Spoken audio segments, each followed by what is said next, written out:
Assalamualaikum warahmatullahi wabarakatuh. Halo Sobat Asa. Waalaikumsalam warahmatullahi wabarakatuh. Senang sekali ya bisa kembali lagi nih nemenin Anda. Iya, kita lanjut lagi nih. Ngobrolin sosok inspiratif Bapak Insinyur Haji Wardiasa. Kali ini ada sisi lain beliau yang, wah, menarik banget. Apa tuh? Jadi gini, di tengah kesibukannya yang luar biasa sebagai direktur produksi di pabrik raksasa PT Pupuk Sriwijaya, Pusri itu loh, beliau ternyata masih sempat jadi dosen Oh ya, wah keren banget. Dosen di mana tuh? di Universitas Sriwijaya, Unsri. Ngajar mahasiswa teknik kimia. Kebayang nggak sih sibuknya? Kebayang banget. Nah, kita bakal telusuri nih. Gimana sih ceritanya beliau bisa bagi waktu, bagi energi buat ngajar gitu ya? Sumber kita masih sama kok Sobat Asa. Dari cuplikan buku biografi beliau, Wardiasa menjaga asa industri kimia. Oke deh. Jadi, siap-siap ya Sobat Asa, kita dengerin kisah dosen yang datangnya langsung dari pabrik, bukan cuma dari balik buku tebal. Mungkin sambil ngopi atau nyemil singkong goreng kayak mahasiswa Unsri zaman dulu yang nungguin Pak Wardi di teras rumahnya. Yuk, kita mulai? Oke, jadi cerita ini mulainya itu sekitar tahun 1965. Pak Wardiasa kan baru beberapa waktu tuh di Palembang. Nah, jurusan Teknik Kimia Unsri yang baru berdiri tahun 63, itu kondisinya, ya gimana ya bilangnya? Masih awal banget gitu. Iya, istilah beliau tuh ongkrak-angkrik. Artinya ya fasilitasnya, sistemnya itu belum mapan lah. Masih butuh banyak banget dukungan. Terus, pas minta ngajar, beliau langsung oke gitu aja. Padahal kan tanggung jawab di Pusri pasti udah gede banget ya. Nah, itu dia. Beliau langsung setuju. Ada dua alasan utama sih. Pertama, beliau kan emang punya pengalaman ngajar sebelumnya di UGM. Jadi udah ada bekal lah. Ah, oke. Kedua, dan ini kayaknya krusial banget, beliau dapat dukungan penuh dari Direktur Utama Pusri waktu itu, Bapak Hasan Kasim. Oh, didukung langsung sama atasannya? Betul. Kata Pak Hasan Kasim tuh simpel aja tapi ngena. Sudah sana kau bantu. Dukungan kayak gitu kan penting banget ya. Iya, benar. Ini berarti sejalan dong ya sama strategi Unsri waktu itu, yang katanya menurut Profesor M. Said emang sengaja ngundang praktisi industri. Tepat sekali. Jadi Unsri itu proaktif banget. Ngundang praktisi dari Pusri, dari Pertamina juga. Tujuannya ya jelas, biar mahasiswa nggak cuma belajar teori di kelas. Tapi juga dapat wawasan praktis gitu ya, langsung dari orang pabriknya. Nah, itu dia. Biar nyambung gitu teori sama praktik di lapangan. Langkah yang visioner banget sih menurut saya untuk masa itu. Terus logistik kuliahnya gimana tuh? Kan Pak War sibuk di pabrik. Nah, ini unik nih. Jadi, kelasnya itu diadain sore hari. Kenapa? Soalnya, Pak Wardiasa kan kerjanya pakai sistem shift di pabrik. Oh, jadi nyesuaiin jadwal beliau ya? Iya, biar efisien. Jadi beliau kelar shift pagi, sorenya ngajar. Dan yang lebih unik lagi, mahasiswanya yang datang ke kompleks Pusri. Loh, ke kompleks pabrik? Iya, nungguinnya di teras rumah beliau. Katanya sih sambil nyemil singkong goreng hehe. Terus kuliahnya numpang di gedung SD Pusri yang ada di kompleks itu. Wah, bener-bener manfaatin apa yang ada ya.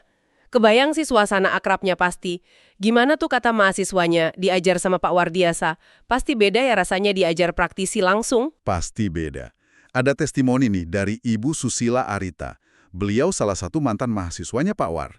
Kata beliau, Pak Wardiasa itu pengajar yang sabar banget. Baik hati, terus objektif kalau menilai. Sosok dosen idaman ya. Iya. Ada satu cerita menarik nih pas ujian skripsi Ibu Susila. Oh iya, gimana ceritanya? Jadi, Bu Susila ini cerita, abis dihajar pertanyaan sama penguji pertama, giliran Pak Wardiasa nih yang nguji. Beliau minta Bu Susila nurunin rumus persamaan gitu di papan tulis. Oke, terus? Tapi baru nulis beberapa baris, Pak Wardiasa udah nyuruh berhenti. Wah, kenapa tuh? Salah rumusnya. Justru bukan. Pak Wardiasa ngelihat Bu Susila ini udah capek banget, kelihatan lelah gitu. Jadi beliau bilang, orang udah lelah kalau ditanyai terus bisa pingsan. Gitu katanya. Ya ampun, baik banget ya. Jadi bukan karena salah, tapi karena kasihan. Iya, kasihan udah lelah. Ini nunjukin sisi manusiawi beliau banget kan? Bisa nyimbangin antara tuntutan akademik sama empati ke mahasiswanya. Keren. Pendekatan yang beda ya.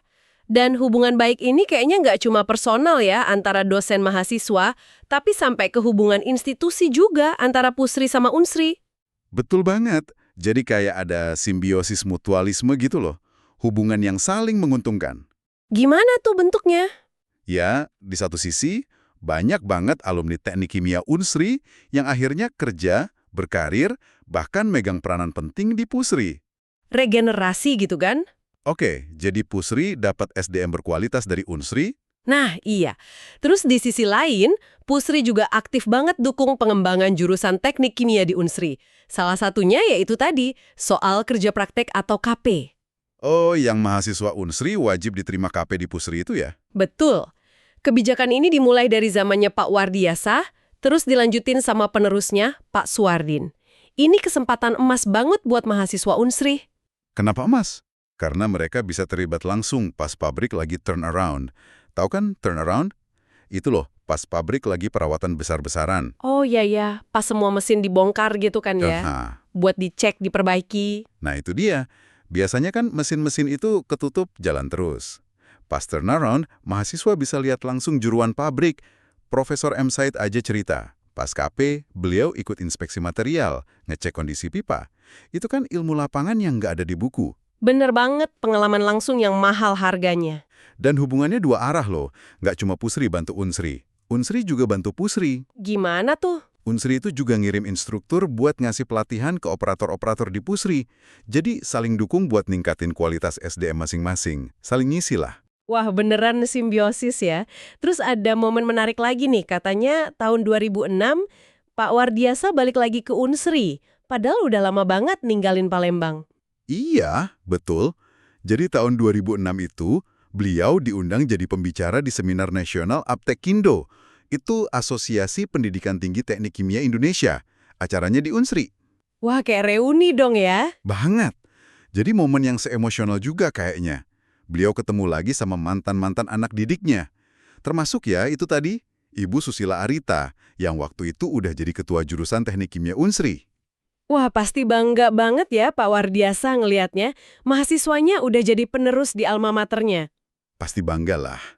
Dan kontribusi beliau ini emang diakui secara formal sama Unsri.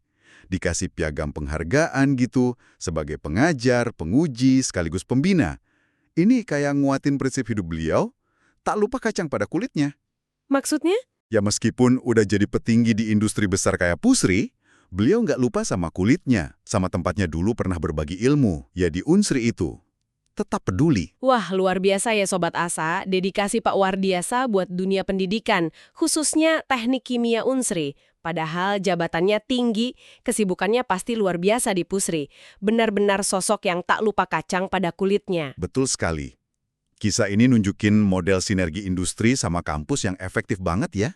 Keterlibatan praktisi langsung, meskipun mungkin logistiknya agak ribet ya. Numpang di SD lah, sore-sore lah, tapi ternyata hasilnya bagus. Transfer ilmunya dapat, hubungan institusinya kuat. Ya, semoga kisah ini bisa jadi inspirasi buat kita semua ya Sobat Asa. Jangan lupa, sesibuk apapun kita, kalau punya ilmu, ya berbagi itu penting banget. Setuju. Nah, Sobat Asa, jangan kemana-mana dulu ya. Tetap setia bersama kami. Karena kami pasti akan hadir lagi dengan topik-topik lain yang pastinya lebih unik dan menarik untuk dibahas bersama. Oke, kalau begitu, kami pamit undur diri dulu ya. Kami pamit undur diri. Assalamualaikum warahmatullahi wabarakatuh. Assalamualaikum warahmatullahi wabarakatuh.